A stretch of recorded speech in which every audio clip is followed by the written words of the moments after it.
Chapter 5. Richard was standing on the street corner, waiting for her, shifting from foot to foot in the cold.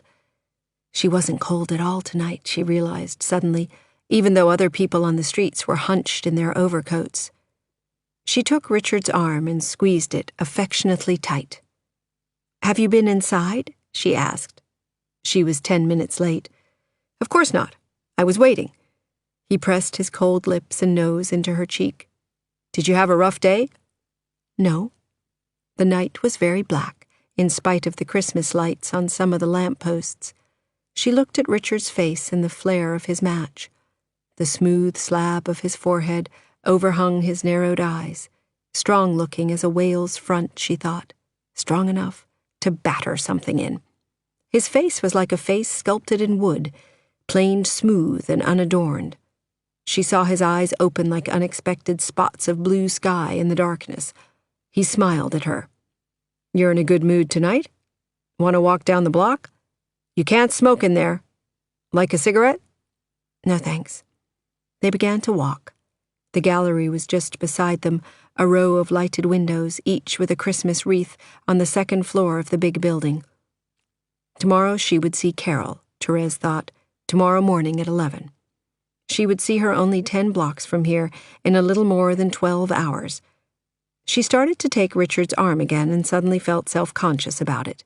Eastward, down 43rd Street, she saw Orion exactly spread in the center of the sky between the buildings. She had used to look at him from windows in school, from the window of her first New York apartment. "I got our reservations today," Richard said. "The President Taylor, sailing March 7th. I talked with the ticket fellow, and I think he can get us outside rooms if I keep after him." "March 7th?" She heard the start of excitement in her voice, though she did not want to go to Europe now at all. "About 10 weeks off," Richard said, taking her hand. "Can you cancel the reservation in case I can't go?" She could as well tell him now that she didn't want to go, she thought, but he would only argue, as he had before when she hesitated. Of course, Terry." And he laughed. Richard swung her hand as they walked. As if they were lovers, Therese thought. It would be almost like love, what she felt for Carol, except that Carol was a woman. It was not quite insanity, but it was certainly blissful.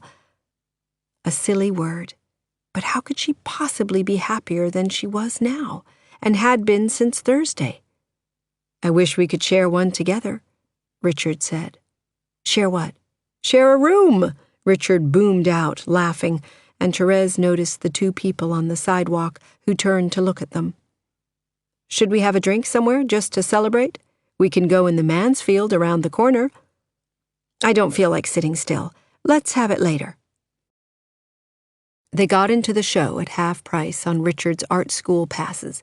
The gallery was a series of high-ceilinged, plush-carpeted rooms, a background of financial opulence for the commercial advertisements, the drawings, lithographs, illustrations, or whatever that hung in a crowded row on the walls. Richard pored over some of them for minutes at a time, but Therese found them a little depressing. "Did you see this?" Richard asked, pointing to a complicated drawing of a lineman repairing a telephone wire that Therese had seen somewhere before, that tonight actually pained her to look at. "Yes," she said. She was thinking of something else. If she stopped scrimping to save money for Europe, which had been silly anyway because she wasn't going, she could buy a new coat. There would be sales right after Christmas. The coat she had now was a kind of black polo coat, and she always felt drab in it. Richard took her arm. "You haven't enough respect for technique, little girl." She gave him a mocking frown and took his arm again. She felt very close to him suddenly, as warm and happy with him as she had been the first night she met him at the party down on Christopher Street where Francis Cotter had taken her. Richard had been a little drunk, as he had never been since with her, talking about books and politics and people more positively than she had ever heard him talk since, too. He had talked with her all evening, and she had liked him so very much that night for his enthusiasms, his ambitions, his likes and dislikes, and because it was her first real party, and he had made it a success for her. "You're not looking," Richard said. "It's exhausting. I've had enough when you have." Near the door, they met some people Richard knew from the League, a young man, a girl, and a young black man. Richard introduced Therese to them. She could tell they were not close friends of Richard's, but he announced to all of them, "We're going to Europe in March." And they all looked envious. Outside, Fifth Avenue seemed empty and waiting, like a stage set, for some dramatic action. Therese walked along quickly beside Richard, her hands in her pockets. Somewhere today she had lost her gloves. She was thinking of tomorrow at 11 o'clock. She wondered if she would possibly still be with Carol this time tomorrow night. "What about tomorrow?" Richard asked. "Tomorrow? You know, the family asked if you could come out this Sunday and have dinner with us." Therese hesitated, remembering. She had visited the Semcos 4 or 5 Sunday afternoons. They had a big dinner around 2 o'clock, and then Mr. Semco, a short man with a bald head, would want to dance with her to polkas and Russian folk music on the phonograph. "Say, you know Mama wants to make you a dress," Richard went on. "She's already got the material. She wants to measure you for it." "A dress? That's so much work." Therese had a vision of Mrs. Semco's embroidered blouses, white blouses with rows upon rows of stitches. Mrs. Semco was proud of her needlework. Therese did not feel she should accept such a colossal labor. "She loves it," Richard said. "Well, what about tomorrow? Want to come out around noon?" "I don't think I want to this Sunday. They haven't made any great plans, have they?" "No," Richard said, disappointed. "You just want to work or something tomorrow?" "Yes, I'd rather." She didn't want Richard to know about Carol, or even ever meet her. "Not even take a drive somewhere?" "I don't think so, thanks." Therese didn't like his holding her hand now. His hand was moist, which made it icy cold. "You don't think you'll change your mind?" Therese shook her head. No.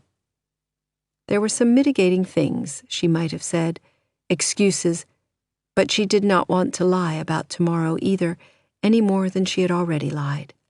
She heard Richard sigh, and they walked along in silence for a while. "Mama wants to make you a white dress with lace edging. She's going crazy with frustration with no girls in the family but Esther." That was his cousin by marriage, whom Therese had seen only once or twice. "How is Esther?" "Just the same." Therese extricated her fingers from Richard's. She was hungry suddenly. She had spent her dinner hour writing something, a kind of letter to Carol that she hadn't mailed and didn't intend to. They caught the uptown bus at 3rd Avenue, then walked east to Therese's house. Therese did not want to invite Richard upstairs, but she did anyway. "No thanks, I'll shove on," Richard said. He put a foot on the first step. "You're in a funny mood tonight. You're miles away."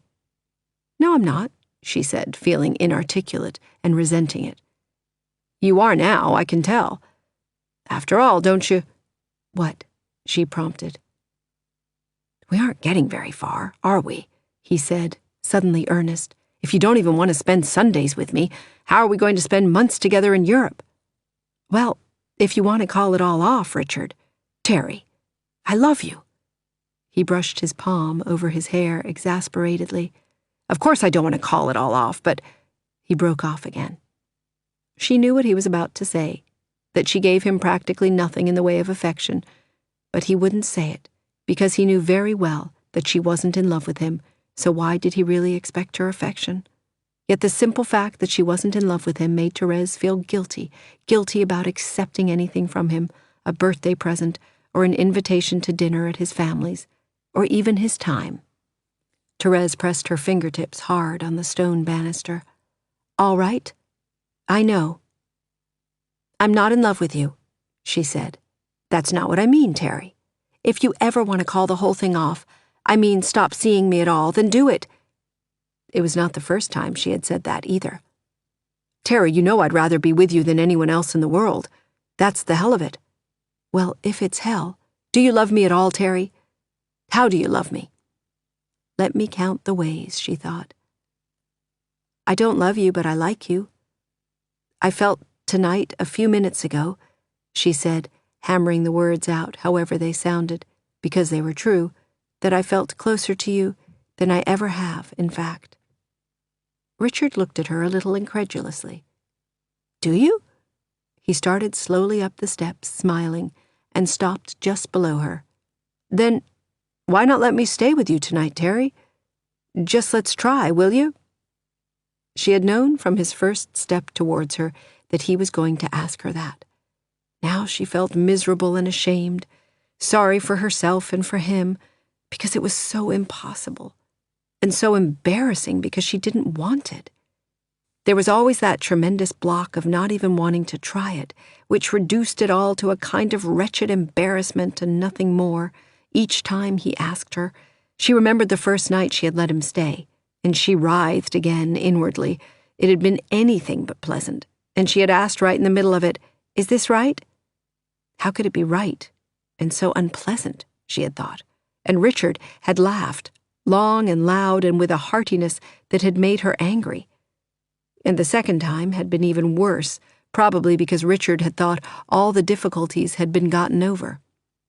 It was painful enough to make her weep, and Richard had been very apologetic and had said she made him feel like a brute, and then she had protested that he wasn't. She knew very well that he wasn't, that he was angelic compared to what Angelo Rossi would have been, for instance, if she had slept with him the night he stood there on the same steps, asking her the same question. "Terry, darling." "No," Therese said, finding her voice at last. "I just can't tonight. And I can't go to Europe with you either," she finished with an abject and hopeless frankness. Richard's lips parted in a stunned way. Therese could not bear to look at the frown above them. "Why not?" Because I can't," she said, every word agony. "Because I don't want to sleep with you." "Oh, Terry," Richard laughed. "I'm sorry I asked you. Forget about it, honey, will you? And in Europe, too?" Therese looked away, noticed Orion again, tipped at a slightly different angle, and looked back at Richard. "But I can't," she thought. "I've got to think about it sometime because you think about it."